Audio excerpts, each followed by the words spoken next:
Welcome to விகாத்ஸ் world. இன்றைக்கி விகாத்ஸ் வேர்ல்டில் நம்ம என்ன ரெசிபி பார்க்க போகிறோம்னா புளியோதரை. எங்கள் வீட்டில் அதுவும் எங்கள் அத்தையோட புளியோதரை ரெசிபிக்கு நிறைய ஃபேன்ஸ் இருக்காங்க. அதை அவங்களே செஞ்சு காமிக்க போகிறாங்க, வாங்க பார்க்கலாம். 3 ஸ்பூன் மஞ்சள் பொடி. ஓகே, கடலைப்பருப்பு எவ்வளோ எடுத்துருக்கோம்? 3 டேபிள் ஸ்பூன் இருக்குமா? 3 டேபிள் ஸ்பூனு. வரமிளகா ஒரு 7. அப்புறம் கட்டி பெருங்காயம். ஓகே, அதுக்கப்புறம் அது 2 ஸ்பூன் உளுந்து, 2 ஸ்பூன் கடுகு, இது கருவேப்பிலை கொஞ்சம்.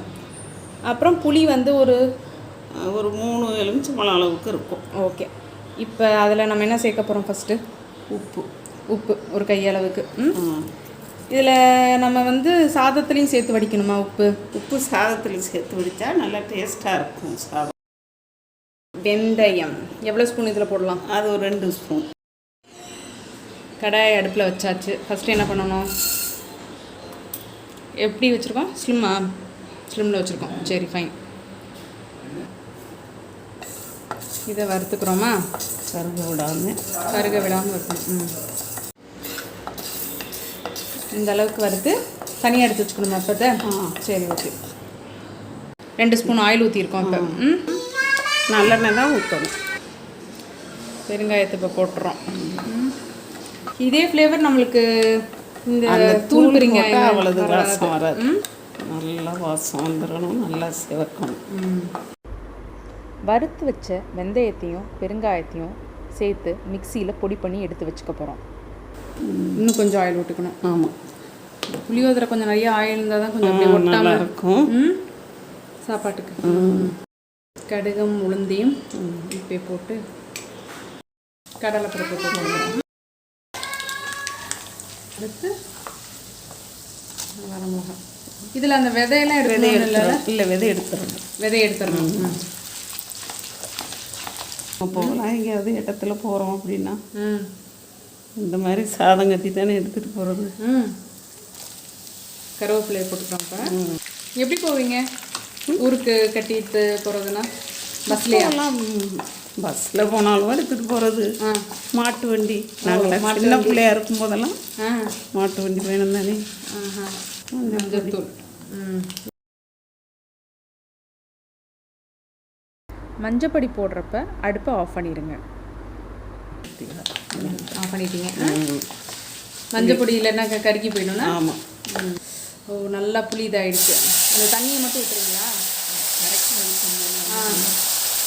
அது கடையில் அது கறியிடாமல் இருக்கிறதான் அந்த தண்ணி. கொஞ்சம் தண்ணி ஊற்றிட்டீங்க.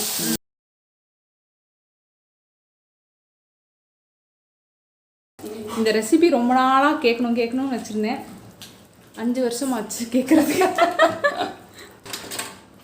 ஓகே, இப்போ திருப்பி அடுப்பை பண்ணிக்கிறோம். மஞ்சள் பொடி சேர்த்தப்ப ஆஃப் பண்ணது. இதில் வந்து திருப்பி ஞாபகப்படுத்துறதுக்கு நம்ம உப்பு சேர்த்துருக்கோம். இதில் இந்த புளியில் அது நல்லா கொதிச்சு வத்தணும். 1/2 லிட்டர் தண்ணி ஊற்றிருக்கீங்க. ஏன்னா என்ன மாதிரி பீப்புளுக்கெலாம் அதிகமாக தண்ணி அப்படின்னா என்னன்னு தெரியாதுல்ல, அதனால் 2 டம்ளர் இருக்கும். 2 டம்ளர் தண்ணியா நல்லா கொதிக்கட்டும். இப்படியெல்லாம் பண்ணிட்டு நம்ம புளியோதரையை உங்கள் பையன் சாப்பிடுவாரா? எங்கே அந்த பொடி கன்சிஸ்டன்சி காமிங்க. நல்லா நைஸாக இருக்குல்ல. இப்போ இந்த ஃபுல் பொடியுமே போட்டுடலாம். ஓ, சூப்பர். ஆமாம், இது போட்டோன்னே கொஞ்சம் திக்காகுதுல்ல. இன்னும் கொஞ்சம். இது யூஸ்வலாக இந்த குக்கரில் ரைஸ் வைப்பாங்க, வடிப்பாங்க. நீங்கள் என்ன ப்ரிஃபர் பண்ணுவீங்க? நாங்கள்லாம் வடிச்சு தான். இதுக்கு என்ன தொட்டுக்க நல்லாயிருக்கும்? நீங்கள் என்ன தொட்டுக்க செய்வீங்க? அப்போலாம் நாங்கள் துவையல், உளுந்து நிறைய வைப்போம். ஓ, வெள்ளம் எவ்வளோ சைஸ் எடுத்துருக்கீங்க ஆண்டி? சூப்பர். அப்போ சரி, இதில் இம்பார்ட்டண்ட்டாக ஒன்று சொல்லுவீங்களே, அப்படியே வந்து மூடி வச்சிடக்கூடாது, மூடக்கூடாது. ஏன்னா மூடக்கூடாது. கொதிக்கும் போதும் சும்மா தான் விடணும். ஏன்னா அந்த தண்ணி வந்து ஆவி தண்ணி, அந்த எண்ணெய் பூரா நம்ம மூடின தட்டிலே அப்படியே தெரிச்சு அது இருக்காது. இது மூடாமல் வைக்கணும். ஈவன் நம்ம ஆற வைக்கிறப்ப கூட மூடாமல் வைக்கணும். ஆறினதுக்கப்புறம் எடுத்து ஒரு பாத்திரத்தில் மாற்றிக்கிட்டு மூடி வச்சுக்கலாம். இந்த ரெசிபி உங்களுக்கு பிடிச்சிருந்துச்சுன்னா விகாத்ஸ் வேர்ல்டுக்கு லைக் பண்ணுங்கள், ஷேர் பண்ணுங்கள், சப்ஸ்கிரைப் பண்ணுங்கள். மறக்காமல் உங்கள் சஜஷன்ஸை கமெண்ட்ஸில் சொல்லுங்கள். தேங்க்யூ.